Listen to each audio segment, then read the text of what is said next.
Hello, this is Mike Morgan with MorganTalks.com and my Morgan Talks YouTube channel. What is the best sequel to a movie ever?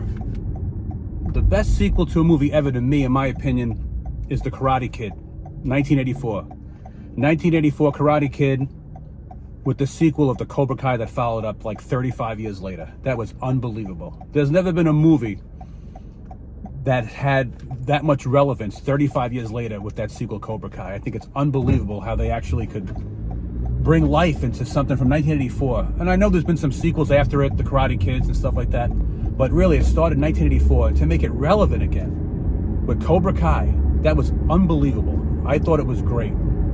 I don't think there's ever been a movie brought back to life like that with a sequel to it, that brought all the life back into the movie again. I mean, every bit of it back. It brought you back in time.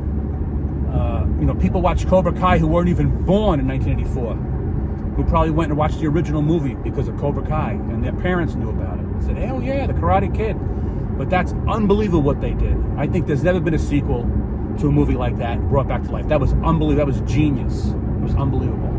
And they brought all the characters back as much as they could, except for Mr. Miyagi, which he was dead already, but which is a real shame. But unbelievable to bring Cobra Kai back and bring it all forward with Cobra Kai. Unreal, believable to bring that franchise back. Now, Cobra Kai was absolutely awesome. I mean, they brought you, because everyone, no one knew what happened to Johnny. I mean, Johnny was gone. I mean, 1984, the first one, you saw Johnny, and pretty much that was it. And you saw a clip of him in like the second one, the sequel, just in the beginning, just to show what happened. They were fighting by the car. But other than that, Johnny was let go, which I thought was really, he was a great, great character. And I think with Cobra Kai, when they brought that back, I mean, to me, I thought Johnny was the best character. I mean, because you haven't seen him since 84. And I think Johnny, I watched the show because of Johnny Lawrence. I mean, I just thought it was awesome. In my mind from 84, when I ever thought about Johnny Lawrence, like what he would be doing, what he'd be now, like I always thought of, guy you should be afraid of, like, wow, what would he be doing now? Because the way they left it off in the movie in 1984, you thought that this kid is a rich kid. He had everything going for him. It seemed like he had easy street. And you said, oh yeah, he's going to end up, whatever he's doing, probably wealthy or well off with nothing to worry about. He seemed like he was set up for, just to have a golden life, silver spoon in his mouth. But Cobra Kai showed a different story about it, you know what I mean? And then it was really unbelievable how they did that. But to me, Johnny made that whole movie great. I mean, bringing him back, I mean, to me, I watched it for it. Now, Ralph Macchio, he played a great part too. And they brought everything back, Kreese and everything like that. But, I mean, man, Johnny Lawrence, I mean, I think he made it. And that's why I think they even started off like with Johnny Lawrence. Because he, no one, he was just forgotten. And all of a sudden now, in the beginning, how they brought it back to him that, that he wasn't well off, that he was living this life. And he had a hard life, and no one really knew his story. But the sequel was just unbelievable. But I mean, to me, Johnny Lawrence made the whole sequel to me. I mean, especially, that's why they think they started off with those first two episodes like that. Because to me, I mean, through the whole series of Cobra Kai, my favorite scene is when he was at the mini mart getting his pizza.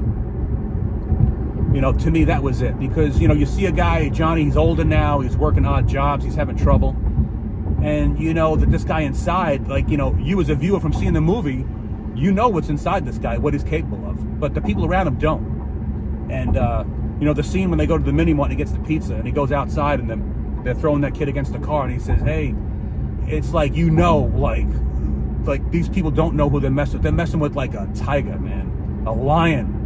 A lion's in there somewhere in that older guy's body. And what's he going to do? And you're like afraid for these people because it's like, what is he going to do? He's not going to take it.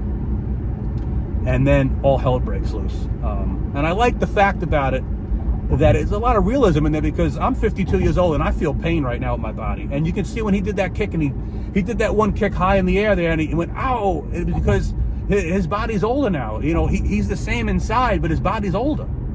And I think it brought such realism to it because I feel my body the same way. But you can tell, like, he used to, in his brain, he was just doing the stuff like he used to do. And he threw that kick up there and was like, ow, because his body is not the same. And he didn't even realize it because that used to not hurt him. But now it does. And he just really just demolished these people. But it really showed, like a realism. But I think it was unbelievable. And all the episodes to follow up with it was really good.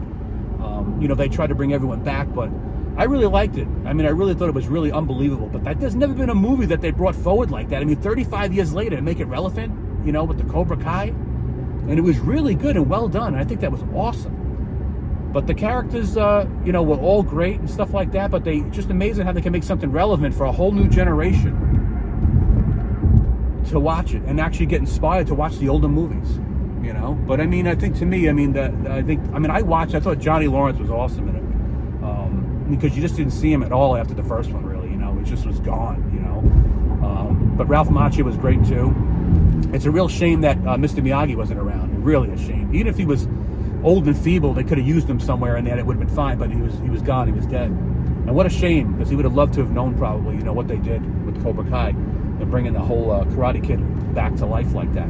But unreal. But there's been nothing like that. I don't know. I mean, you tell me out in the comments. But what else has been as good as that? As the Karate Kid being brought back to life with Cobra Kai was great. If no one's have seen it, I mean, I'm sure a lot of people have seen the Karate Kid. If people haven't seen Cobra Kai, I would suggest you watch it. It's really good. Especially now, if you watch it now, you can just binge watch them all, because you can see them without waiting. I'm sure, waiting season to season. You can just watch them all, and it's really great. But yeah, I mean, you tell me what you guys think, but I think that was unbelievable that they could actually bring something and make it relevant again like that. I mean, I really enjoyed that. I was looking forward to watching it all the time, and it was great. But let me know what you think in the comments. But the only